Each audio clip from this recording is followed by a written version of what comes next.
میں سب سے پہلے مسجد اعلیٰ کے صدر کا اور انتظامیہ کمیٹی کا شکر گزار ہوں کہ انہوں نے یہاں پر مجلس اتحاد المسلمین کو جلسے قرآن منعقد کرنے کی اجازت دی۔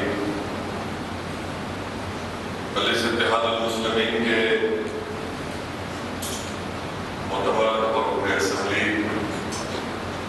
جناب سید احمد پاشا قادری صاحب، رکن اسمبلی کاروان جناب کوثر محی الدین صاحب، متعلقہ رکن بلدیہ مجلس اتحاد المسلمین جناب فراز الدین صاحب، میرے مجلس رفقا معزز حاضرین اکرام، بزرگان ملت، میرے نوجوان ساتھیوں، عزیز دوستوں،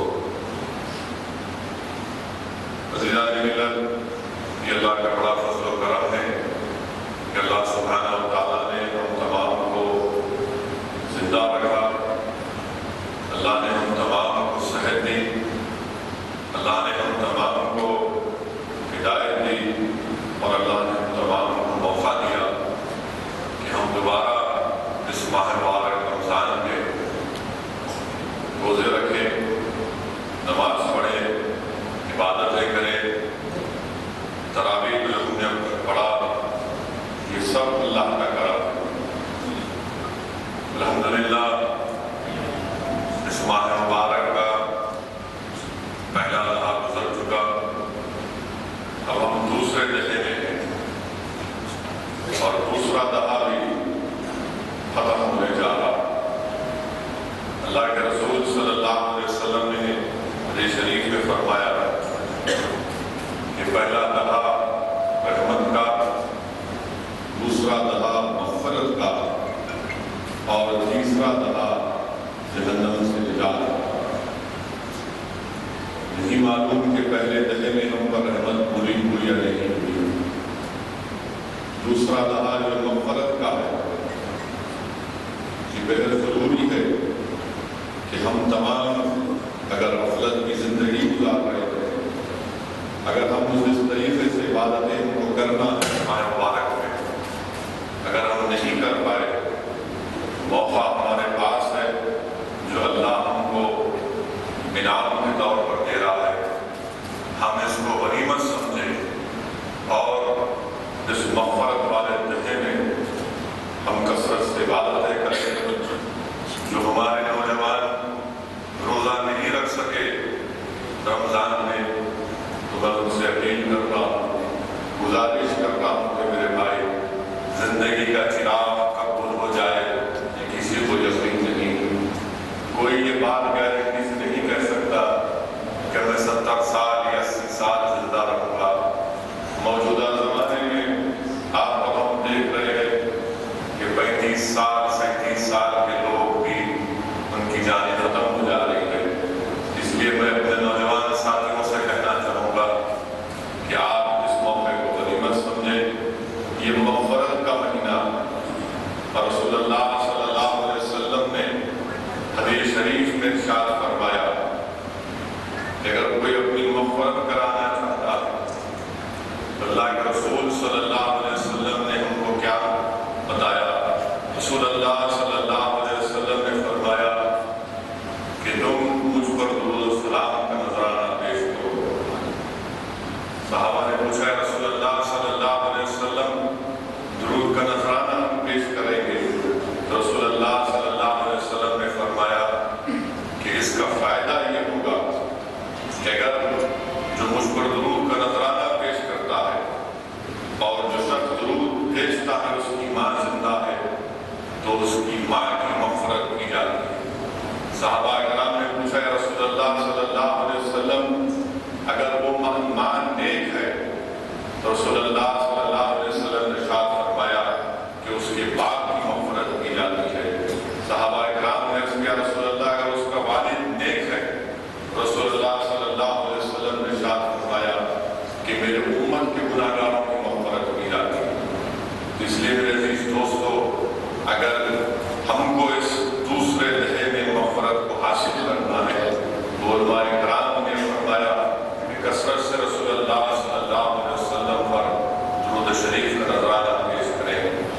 جو حدیث شریف میں آیا کہ اللہ کے رسول صلی اللہ علیہ وسلم نے ارشاد فرمایا کہ جو اچھا وضو کر کے مسجد کو روانہ ہوتا ہے، نماز ادا کرتا ہے اور دوسرے وقت کی نماز تک اس کا دل مسجد میں اٹکا رہتا ہے تو اللہ سبحانہ و تعالیٰ اس کی مغفرت فرما دیتا ہے۔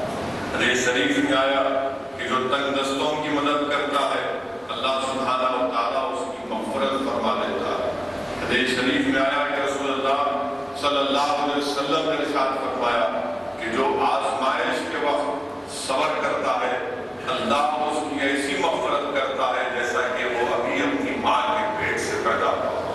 رحمت اللہ علیہ صلی اللہ علیہ وسلم نے ارشاد فرمایا کہ ایک نماز دوسرے نماز تک، ایک جمعہ دوسرے جمعے تک اور ایک رمضان دوسرے رمضان تک اس شخص کے لیے مغفرت کرتی ہے جو کبیرہ گناہوں سے اپنے آپ کو دور رکھتا ہے۔ اسی لیے میرے عزیز دوستوں اور بزرگوں، یہ بڑا ہی مبارک مہینہ ہے۔ اس میں اگر ہم ایک علماء نے فرمایا، میں نے علماؤں کی زبانوں سے سنا، اگر کوئی مسلمان اس ماہ مبارک میں ایک سانس بھی لے رہا ہے تو اس کو اللہ کا شکر ادا کرتا ہے۔ یہ اتنا متبرک اور مبارک مہینہ ہے جس میں اللہ سبحانہ و تعالیٰ نے قرآن کریم کو نازل کیا، اپنے کلام کو نازل کیا۔ حدیث شریف میں آیا رسول اللہ صلی اللہ علیہ وسلم نے ارشاد فرمایا کہ اللہ سبحانہ و تعالیٰ نے زمین و آسمان کو بنانے سے 1000 سال پہلے، اللہ سبحانہ و تعالیٰ نے زمین و آسمان کو بنانے سے 1000 سال پہلے جب سورہ یاسین اور طٰہٰ پڑھا تو فرشتوں نے کہا مبارک ہو اس امت پر جس پر یہ اللہ کا کلام نازل ہوگا۔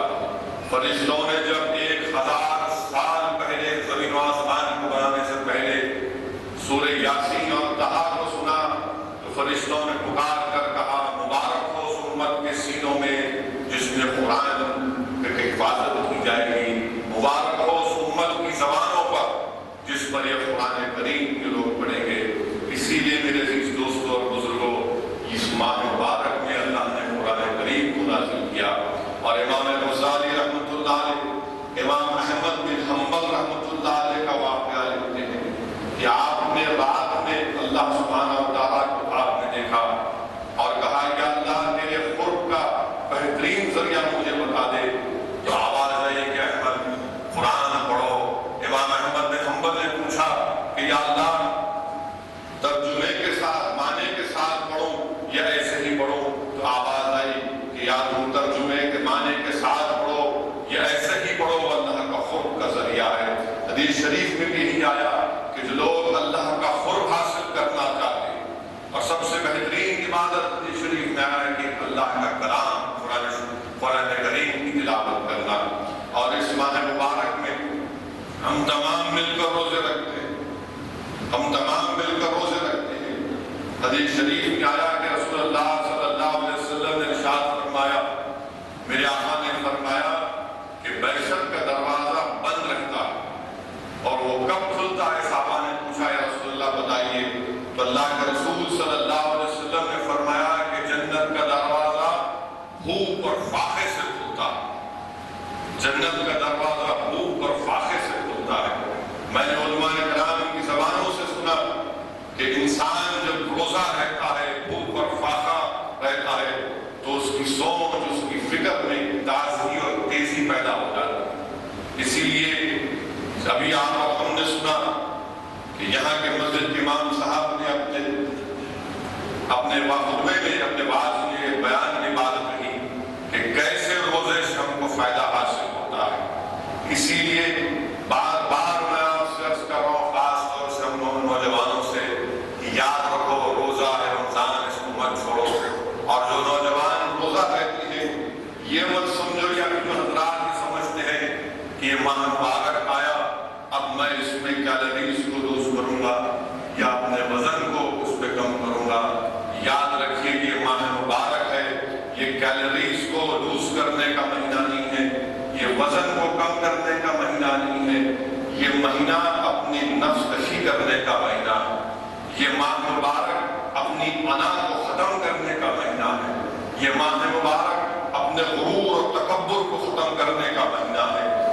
ماہ مبارک غریبوں کے اس بھوک اور پیاس کو محسوس کرنے کا موقع ہم کو عنایت فرماتا ہے. جیسا کہ ہم نے سنا کہ ایسے کئی انسان ہیں، ایسے کئی مسلمان ہیں جن کو 2 وقت کا کھانا تو چھوڑیے 1 وقت کا کھانا بھی ان کو نہیں مل سکتا. ان تمام غرباؤں کے مساکینوں کی تکلیف کو اگر ہم محسوس کریں گے اور ہماری زندگیوں میں انقلاب پیدا ہوگا تو یقیناً یہ ماہ مبارک ہم پر اثر کر رہا ہے. یہ ماہ مبارک ہم پر اثر کر رہا ہے. اسی لیے میں نوجوانوں سے کہنا چاہوں گا کہ جو روزہ جو رہتے ہیں، بہت سے ہمارے دوست احباب ایسے ہیں جو روزہ تو رہتے ہیں، سحری بھی کرتے ہیں، مگر ان کی فجر کی نماز کے بعد جب صبح کب ہوتی ہے، جب مسجد سے ظہر کی آواز، اذان کی آواز آتی ہے، نہیں میرے دوستو، اٹھو صبح میں، کام کرو، معمول کی طرح زندگی اختیار کرو. اس جسم پر کوئی بوجھ پڑنے والا نہیں. میں آپ سے کہہ رہا ہوں کہ جسم پر کوئی بوجھ نہیں پڑتا. روزمرہ کی طرح زندگی گزارو، کیونکہ اللہ نے ہم کو ایک موقع عنایت فرمایا ہے. یہ بہترین موقع ہے. یہ ایسا مہینہ ہے جس میں شیطانوں کو زنجیروں سے جکڑ دیا جاتا ہے، جنت کے دروازوں کو کھول دیا جاتا ہے، اور ہر رات میں آسمان سے آواز لگائی جاتی ہے کہ ہے کوئی جو اللہ سے راضی کرنا چاہتا ہے کوئی جو اپنی مغفرت کی بھیک یا اپنی بخشش کروانا چاہتا ہے کوئی جو اللہ سے رزق طلب کرنا چاہتا ہے. اسی لیے اس ماہ مبارک کا ایک ایک لمحہ قیمتی ہے، متبرک ہے، اور اس کو بہترین استعمال کرنے کی ضرورت ہے. وہیں پر اس ماہ مبارک میں ایسی تاریخ ہے جن کو ہم فراموش نہیں کر سکتے. اس ماہ مبارک میں ہماری امت کی ماں بی بی خدیجہ کا وصال ہوا. اسی ماہ مبارک میں شیر خدا حضرت علی رضی اللہ تعالیٰ عنہ امیر المومنین کا وصال اور شہادت ہوئی. 17 رمضان کے دن جب حضرت علی شیر خدا نماز فجر کے لیے جا رہے تھے تو آپ پر ایک شخص نے حملہ کیا. آپ پر حملہ کیا ظالم نے، ایک شیطان نے آپ پر حملہ کیا جس کو ہم خوارج کہتے ہیں. اور حضرت علی رضی اللہ تعالیٰ عنہ کی شہادت 20 رمضان میں ہوئی. 17 رمضان کے دن حملہ ہوا. تو یہ ماہ مبارک ہم کو موقع دیتا ہے کہ ہم جانیں ان تمام شخصیتوں کو، کون تھے لوگ جنہوں نے اپنا سب کچھ قربان کیا دین اسلام کی سربلندی کے لیے، جن کی زندگی قرآن اور سنت کی عملی تفسیر تھی اور تصویر تھی. حضرت علی رضی اللہ تعالیٰ عنہ کی شہادت 20 رمضان کو ہوئی. 17 رمضان پر آپ پر ایک خوارج شیطان نے آپ پر حملہ کیا. میرے عزیز دوستوں اور بزرگوں، حدیث شریف میں آیا، بیہقی شریف کے حدیث ہے کہ اللہ کے رسول صلی اللہ علیہ وسلم ارشاد فرماتے ہیں کہ اگر کوئی چاہتا ہے کہ حضرت آدم کو ان کے علم کے ساتھ، حضرت نوح کو ان کے تقوی کے ساتھ، حضرت ابراہیم کو ان کے خلیل اللہ کے ساتھ، حضرت موسیٰ کو ان کی ہیبت کے ساتھ، حضرت عیسیٰ کو ان کی عبادت کے ساتھ دیکھنے کی آرزو رکھتا ہے تو علی کو دیکھے. رسول اللہ صلی اللہ علیہ وسلم نے فرمایا کہ علی کے چہرے کو دیکھنا عبادت ہے. اللہ کے رسول صلی اللہ علیہ وسلم نے ارشاد فرمایا کہ علی مجھ سے ہے، میں علی سے ہوں. حدیث شریف میں آیا کہ حضرت زید نے حضرت علی سے کہا کہ آپ میرے مولا نہیں ہیں، اللہ کے رسول صلی اللہ علیہ وسلم میرے مولا ہیں. تو رسول اللہ صلی اللہ علیہ وسلم نے ارشاد فرمایا ہے سن کر، جس کا میں مولا ہوں علی اس کے بھی مولا ہے. اور علماء کرام اور محدثین نے مولا کے معنی کا بتائے. مولا کے معنی وارث کے، مولا کے معنی مدد کرنے والے کی. اور تاریخ اسلام گواہ ہے، تاریخ اسلام گواہ ہے کہ جب اللہ کے رسول صلی اللہ علیہ وسلم نے اپنے خاندان اور قبیلے کے لوگوں کو دین اسلام کی دعوت دی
تاریخ گواہ ہے میرے عزیز دوستو، کوئی زبان حق سے اعلان نہیں کرتا تھا کہ حق کا، اس وقت حضرت علی نے اعلان کیا، اس وقت حضرت علی نے اعلان کیا تھا۔ تاریخ گواہ ہے، سنت سے بات ثابت ہے، میں یہ بات محبت میں نہیں کہہ رہا ہوں، میں یہ بات عقیدت میں نہیں کہہ رہا ہوں، گو میں حضرت علی کے غلاموں کا غلام ہوں، مگر اگر آپ حدیث شریف کا مطالعہ کریں گے تو حدیث شریف میں آتا ہے کہ جب رسول اللہ صلی اللہ علیہ وسلم کو اطلاع دی جاتی ہے کہ حضرت علی کی پیدائش کی، اللہ کے رسول صلی اللہ علیہ وسلم کعبے کے صحن میں جاتے ہیں اور لوگ کہتے ہیں کہ بچہ بھی اپنی آنکھ نہیں کھولا ہے، شاید کہ نابینا ہے۔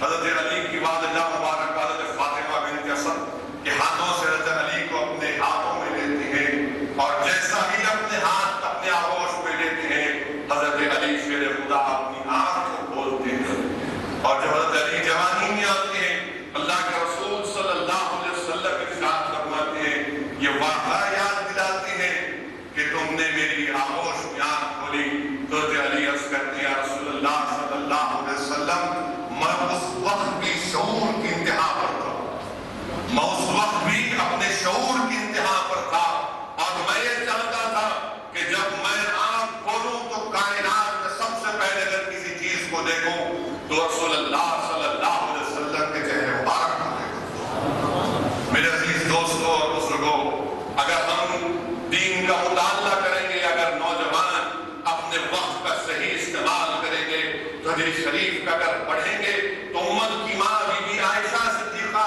رضی اللہ تعالیٰ عنہا سے پوچھا جاتا ہے کہ سب سے بہترین خاتون کون تھی؟ تو آپ فرماتی ہیں بی بی فاطمہ تھی۔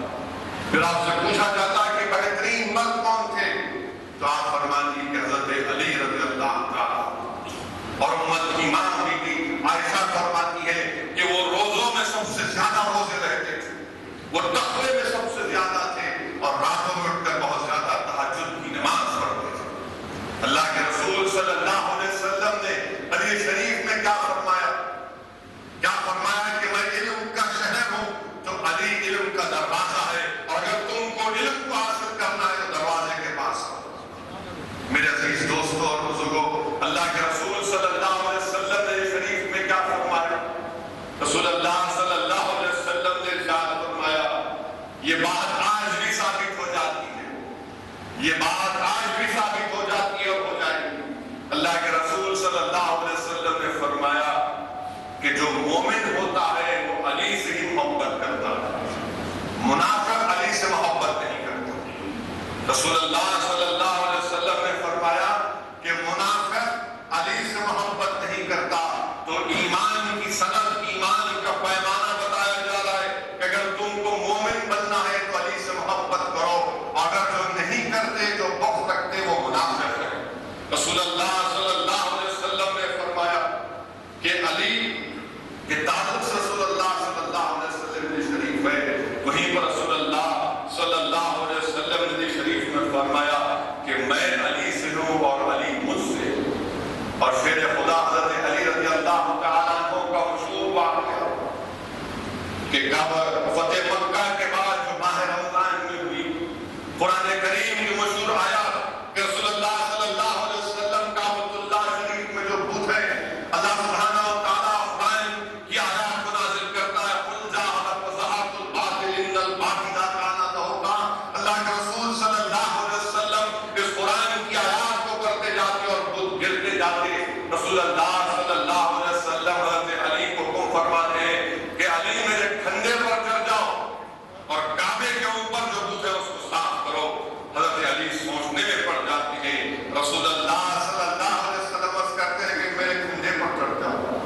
کیا خوش قسمت ہے کہ نواز رسول بھی کھنڈے پر چڑھ گئے، اور شیر خدا حضرت علی رضی اللہ تعالیٰ عنہ جو رسول اللہ صلی اللہ علیہ وسلم کے کھنڈے پہ کھڑے ہو کر کعبۃ اللہ شریف کے اوپر سے بتوں کو صاف کرتے ہیں۔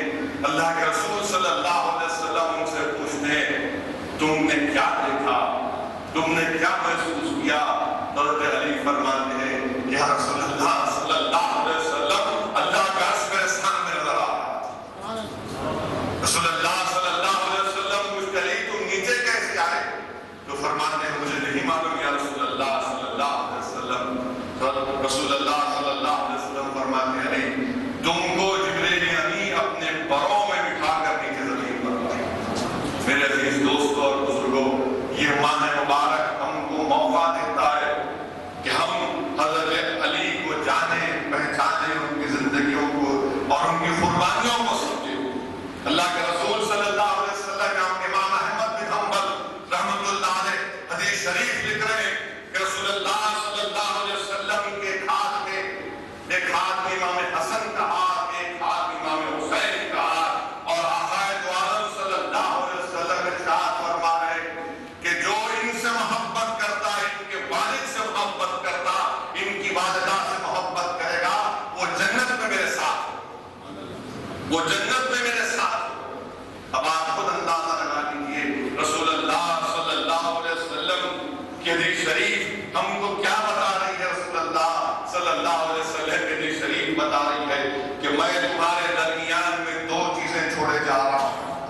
آقا نے فرمایا کہ ہر چیز کی بنیاد ہوتی ہے اور دین اسلام کی بنیاد یہ ہے کہ اہل بیت کی محبت اور صحابہ کرام کی محبت۔ رسول اللہ صلی اللہ علیہ وسلم نے شریف میں فرمایا کہ پورے صراط پر وہی ثابت قدم رہے گا جو میری آل سے محبت کرے گا اور میرے صحابہ سے محبت کرے گا۔ رسول اللہ صلی اللہ علیہ وسلم نے شریف میں فرمایا کہ میں تمہارے درمیان میں دو چیزوں کو چھوڑ کر جا رہا ہوں، ایک اللہ کا کلام اور دوسرا میرے اہل بیت۔ اور علماء کرام نے اس حدیث کے سلسلے میں کیا فرمایا؟ اس حدیث کے سلسلے میں علماء کرام نے ارشاد فرمایا کہ اہل بیت میں بی بی فاطمہ، حضرت علی، امام حسن اور حسین، امام زینب، یہ لوگ کون ہیں؟ یہ لوگ قرآن اور سنت کی عملی تفسیر ہے۔ ان کی زندگیوں سے امت کو کیا پیغام ملتا؟ ان کی زندگیوں سے امت کو پیغام ملتا کہ جب مشکل وقت آئے تو صبر کرو، جب ظالم ظلم کرے تو اس سے پنجہ آزمائی کرو، اور دین کی سربلندی کے لیے اگر ضرورت پڑے تو اپنا گھر بار، اپنی ہر دولت اللہ کی راہ میں قربان کرو۔ تقوی علی کے سلسلے میں کیا بتایا گیا؟ حضرت علی فرماتے ہیں کہ میں اس جگہ پر رکنا پسند نہیں کرتا، میں اس جگہ پر رکنا پسند نہیں کرتا، نماز پڑھنا تو دور کی بات، جس جگہ پر ایک شراب کا خطرہ گرتا ہے، جس جگہ پر ایک شراب کا خطرہ گرتا ہے۔ اور تاریخ گواہ ہے کہ شراب کی پابندی سے پہلے بھی حضرت علی نے کبھی شراب کے جام کو ہاتھ نہیں لگایا۔ تاریخ گواہ ہے کہ جھوٹے خداؤں کی پوجا کرتے وقت لوگ کرتے تھے، مگر کبھی حضرت علی نے ان جھوٹے خداؤں کی پوجا بھی نہیں کی۔ تاریخ گواہ ہے کہ شیر خدا حضرت علی نے فرمایا کہ میں نے تمام مسلمانوں کا، اپنے ساتھ کی تمام لوگوں سے 9 سال تک میں رسول اللہ صلی اللہ علیہ وسلم اللہ کی عبادت کرتے تھے۔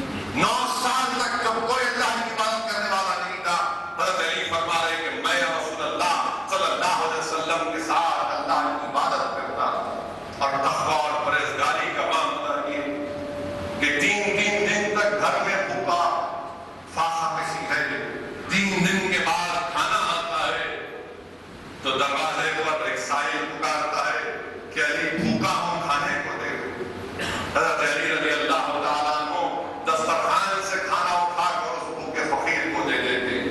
یہ نہیں دیکھتے کہ 3 دن سے بھوکا ہے، آپ یہ دیکھتے ہیں کہ سائل میرے گھر پر آیا اور کہہ رہا ہے کہ علی میں بھوکا ہوں۔ اور حدیث شریف کے رسول اللہ صلی اللہ علیہ وسلم نے فرمایا کہ علی عربوں کے سید ہیں، یہ علی عربوں کے سید ہیں۔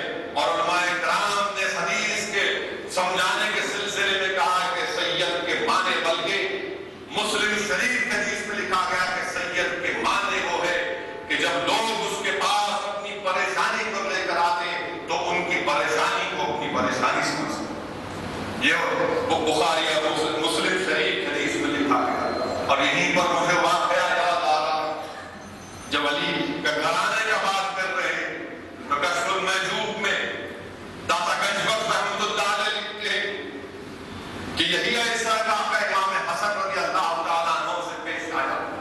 امام حسن کے گھر میں فاقہ ہے، بھوکا ہے، بھوک سے معاملہ برا ہے، دسترخوان پر کھانا آتا ہے، ایک غریب آ کر پکارتا ہے مدد کے لیے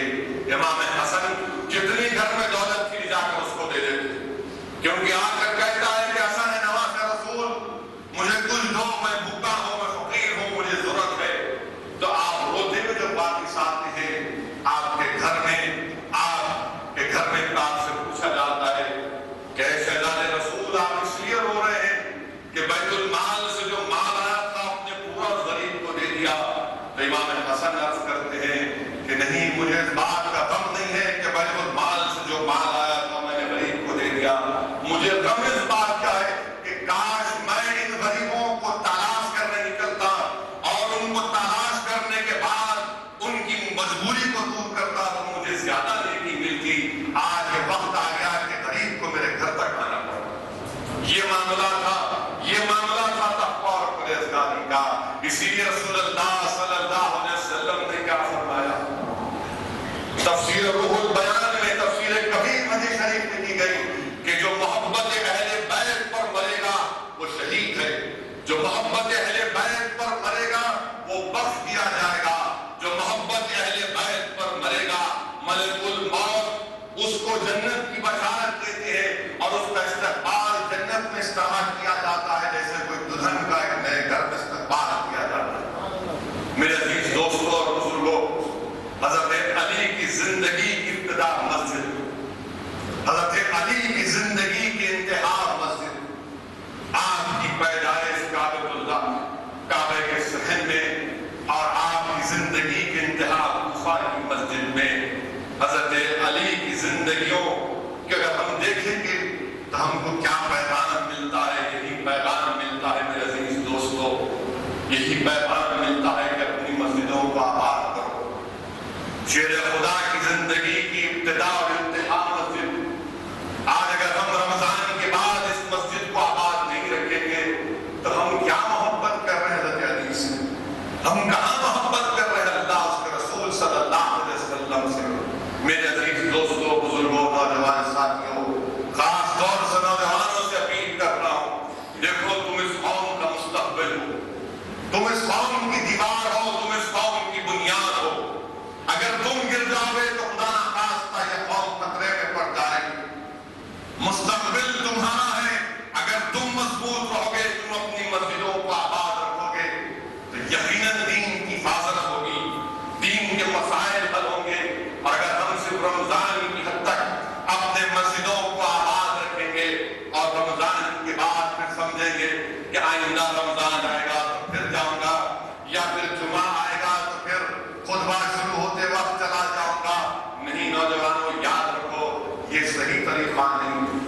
مسجدوں کو آباد کرنا یہ ہماری ذمہ داری ہے، مسجدوں کو آباد کرنا ہماری ذمہ داری ہے۔ اور کون مسجد کو آباد کرتے ہیں؟ جو لوگ اللہ پر اور آخرت پر پورا یقین رکھتے ہیں وہی لوگ مسجد کو آباد رکھتے ہیں، اور جو اللہ کے سوا کسی سے نہیں ڈرتے، جو اللہ کے سوا کسی سے نہیں ڈرتے۔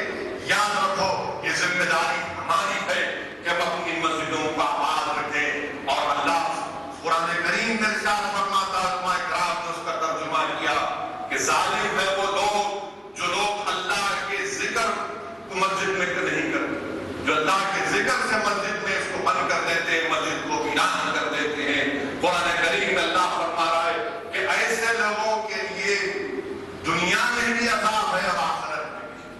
اللہ فرما رہا ہے کہ ظالم ہے وہ لوگ، ظالم ہے وہ لوگ۔ اس کی مثال دیکھنا ہے تو آج میں صبح انڈین ایکسپریس اخبار کی ویب سائٹ پڑھ رہا تھا، اس میں خبر آئی، کیا خبر آئی کہ ہندوستان کا ایک سابق وزیر اعظم جس کی وزارت عظمیٰ کے دور میں بابری مسجد کو شہید کیا گیا تھا، کسی نے اس پر کتاب لکھی، اس کے اکنامک ریفارمز کے اوپر بہرحال لمبی وہ ایک سٹوری ہے، مگر اس نیوز کے آخری پیراگراف میں لکھا گیا تھا کہ اس شخص کی لاش کو حیدرآباد لا کر جب جلایا گیا تو لاش آدھی جلی اور آدھی لاش پر کتے اس کا گوشت چن چن کر کھینچ کر جا رہے ہیں۔ میرے الفاظ نہیں ہے، آج جا کر دیکھیں انڈین ایکسپریس کے ویب سائٹ کے اوپر اللہ قرآن میں فرما دیا کہ ظالم ہے وہ لوگ۔ اللہ قرآن میں فرما دیا کہ دنیا میں بھی عذاب ہے اور آخرت میں بھی۔ لوگ آج بابری مسجد کی شہادت کے ذمہ دار ہیں، یاد رکھو اللہ ہم سے انصاف کرے گا، اور اللہ جن لوگوں نے اللہ کی مسجد کو شہید کیا ضرور ان سے انصاف ہوگا، ضرور ان سے حساب کتاب کیا جائے گا۔